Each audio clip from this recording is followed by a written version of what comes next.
అందరికీ నమస్కారములు. నా ఆలోచనలే నా మాటలు మిత్రమా.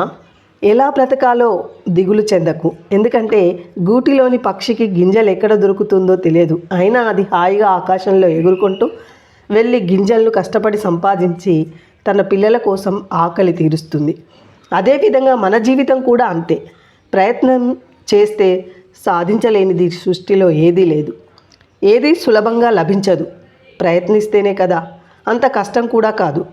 మనిషి గొప్పతనం నమ్మడంలోనూ నమ్మించడంలోనూ ఉండదు, నమ్మకాన్ని నిలబెట్టుకోవడంలో ఉంటుంది.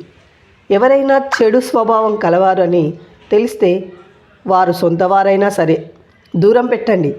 ఎందుకంటే మన తోటలో పండిన మిరపకాయ కదా అని కళ్ళల్లో పెట్టుకుంటే అది మంటను పుట్టిస్తుంది, కానీ చల్లదనాన్ని ఇవ్వదు కదా.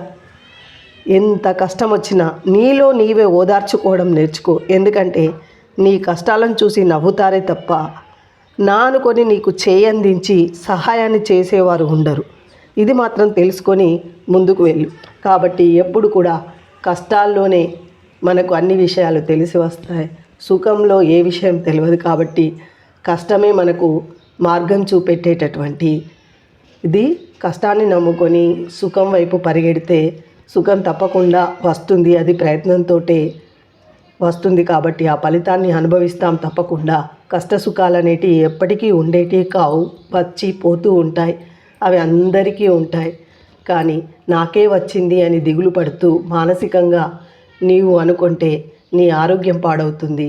ఆరోగ్యాన్ని మంచిగా ఉంచుకోవాలి అంటే ప్రయత్నంతో కూడినటువంటి శ్రమను నువ్వు చేస్తూ నీ విజయం వైపు ముందుకు వెళ్ళగలుగుతావు. కాబట్టి అలాంటి ప్రయత్నమే చేస్తూ ఉండు.